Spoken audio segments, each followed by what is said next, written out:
கொஞ்சம் கூட கட்டி இல்லாமல் ரொம்ப சாஃப்டான வரகரிசி களி எப்படி செய்யுதுன்னு பார்க்கலாம். வரகரிசியும் ராகியும் வெயிட் லாஸ்க்கு ரொம்ப நல்லது.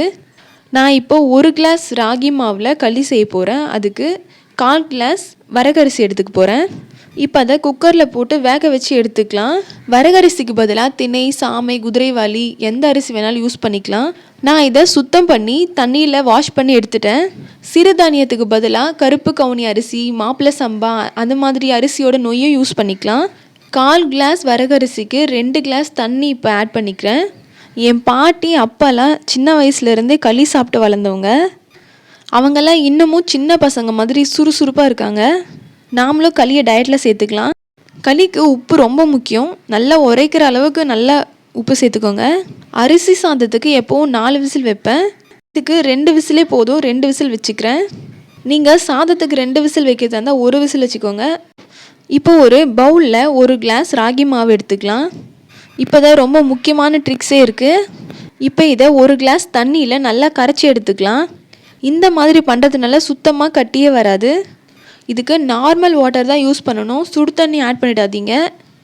இப்போ இதை ரெடியாக வச்சுக்கலாம். இப்போ நம்ம வரகரிசி சூப்பராக வெந்து வந்துருச்சு. இப்போ நம்ம அடுப்பை ஆன் பண்ணிடலாம். இதில் 1 கிளாஸ் தண்ணி ஆட் பண்ணிக்கலாம். ஆல்ரெடி 2 கிளாஸ் தண்ணி ஊற்றி வரகரிசியை வேக வச்சுருக்கோம். இப்போ இதோட 3 கிளாஸ் ஆச்சு. தண்ணி நல்லா கொதிக்க ஆரம்பிச்சதும் 1 கிளாஸ் தண்ணியில் கரைச்சி வச்சுருக்க ராகி மாவை ஆட் பண்ணிக்கலாம். மறக்காமல் அடுப்பை சிம்மில் வச்சுருங்க. நல்லா கிளறி விடுங்க. நல்லா கிளறின அப்புறமா மீடியம் ஃப்ளேம் வச்சுக்கோங்க. விஸ்க்லேயே கிளறி விட்டுட்டே இருந்தால் ஒரு ஸ்டேஜில் நல்லா அடிப்பிடிக்க ஆரம்பிக்கும். அந்த ஸ்டேஜில் குழிக்கரண்டியில் கிளறும் போது ரொம்ப ஈஸியாக இருக்கும். நீங்கள் ட்ரை பண்ணி பாருங்கள். விஸ்க் இல்லாதவங்க குழிக்கரண்டியே யூஸ் பண்ணிக்கலாம். ஆனால் ராகி மாவு ஊற்றுறப்ப நல்லா கிளறி விடணும். சுத்தமாக கட்டியே இல்லை பாருங்கள். விஸ்க் இருந்தால் 100% கட்டியே வராது. ட்ரை பண்ணி பாருங்கள். இப்போ பாருங்கள், களி குக்கரில் ஒட்டாமல் கரண்டியோடு திரண்டு வருது. இதுதான் கரெக்டான ஸ்டேஜ். அடுப்பை இப்போ ஆஃப் பண்ணிடலாம். கலர் நல்லா டார்க் கலராக சேஞ்ச் ஆகிருக்கணும். இப்போ ஒரு மூடி போட்டு காற்று போகிற மாதிரி மூடி ஆற வச்சுக்கலாம். மூடி போடாமல் ஃபேனில் எதனா ஆற வச்சிங்கன்னா மேலே ஒரு காஞ்ச லேயர் வந்துடும். களியை உருட்டுறதுக்கு இந்த மாதிரி குழியான பாத்திரத்தை எடுத்துக்கோங்க. களி ஒட்டாமல் ரவுண்டாக வர்றதுக்கு இன்னொரு டிப்ஸ் சொல்கிறேன். நம்ம எடுக்கிற பாத்திரத்தை ஃபுல்லாக வாஷ் பண்ணிக்கோங்க. எல்லா இடமும் தண்ணி படுற மாதிரி. லாஸ்ட்டாக 3 ml தண்ணி இருக்க மாதிரி வச்சுக்கோங்க.